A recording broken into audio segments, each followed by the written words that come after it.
Hey YouTube, I hit a bit of a wall while grinding on the ladder, and decided to try a couple of different things with my Henselt deck. In this iteration, I'm playing Gold Weathers and a Reaver Scout, in an attempt to be a little stronger against the King Brand decks and last rate in general. I'm against Francesca, which is usually movement, but it could also be some kind of Ciri shenanigans. This match is taking place again around 4300 on the regular ladder. I opt away from the typical turn 1 Trebuchet play, choosing instead to lead on siege support. I'm not totally sure this is correct, but my reasoning was that I felt pretty far behind in the round already. 17 points were on the table before I even played a card.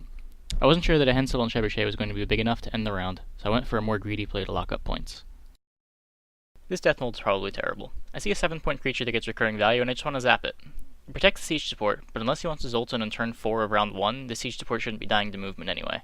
I want to do this eventually, but missing out on a turn of Trebuchet valleys is definitely a big cost. Now he's in the same position I was in before, except my siege support has 2 less health and actually dies to a movement effect. If I just Trebucheted last turn, I'd be able to Henselt the Trebuchet now and get some value out of my siege support. Unfortunately, it looks like he's going to die after being just an 8-point bronze. So this round has started off as a total disaster. Henselt doesn't even make tempo here, and he has recurring value in play. I probably should have just accepted I was losing this round and played the Thaler to force the pass and save my big play for another round. Losing up a card is a fine result for a round I didn't commit anything, and if he just passes here I probably can't win anymore. He decides to continue playing. I thought this was a bit strange at the time, since he could have gotten out of the Henselt round after only committing a couple marksmen and lose the round a card up.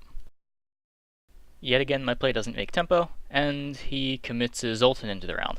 So obviously my opponent wants to win this round very badly for some reason, and seeing his leader being Francesca, I'm assuming this means he's playing some kind of Ciri deck and plans to just bleed me to death in round 2. This means I'll be basically guaranteed to lose if I don't win round 1, so I start pushing hard.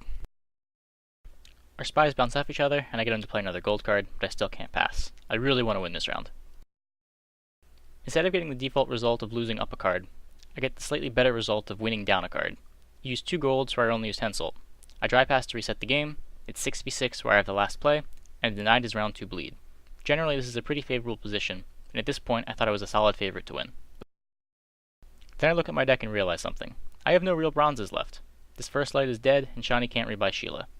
I didn't use very many high value cards round 1, but I used pretty much all of my deck's backbone, and now I'm just falling apart. This mulligan to send back Doragare is easily the worst play of the game. At a glance it looks like I just got unlucky, but there are 3 cards that are horrible to draw. Ram, First Light, and Reaver Scout are all equally terrible.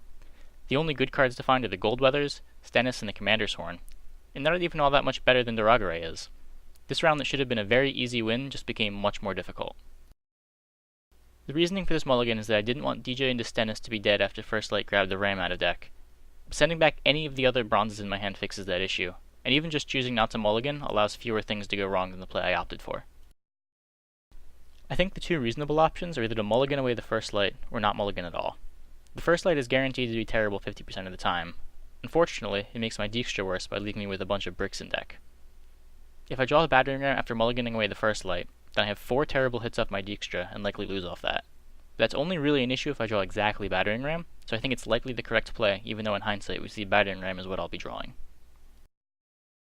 Shani's best target here is still siege support. 6 plus 3 from PFI plus 3 from the other 3 bronzes. Even if DJ doesn't hit a creature, siege support is still a 12-point play. Death Mold could potentially be a 13-point play with Rain on the Siege Row that ticks for 5 turns, but it's too easy for him to interact with that with a Vryhead Brigade that I already know is in his deck. Play the Reaver Scout now on the off chance his face down is Morin. Better that get hit than any of my other cards. He keeps lining up my team for Commander's Horn, which is very kind of him. My Dijkstra isn't terrible. 16 points off the Horn and 12 from the Drought is a 24-point Dijkstra, but after the Scorch just isn't enough points, I ended up losing by 4. This game was a bit of a roller coaster. It started out where the correct play was probably just to pass early in round 1, only to realize a couple turns later that losing round 1 would have just lost me the game. As I was playing the game, I wasn't thinking about Ciri. It wasn't until I looked more into the game and questioned why my opponent was playing the way he did that I realized what was actually going on. When I started reviewing the game, I thought my mistake was not passing early in round 1, only to realize later that it was actually a bad mulligan decision that took what should have been an easily won game and turned it into a loss. That's why going back and looking at games with a fresh mind is so important to improving. When you're in the moment, you miss things that are obvious in hindsight, but if you can't look back on them, you never notice your mistakes. Thanks for watching. Until next time.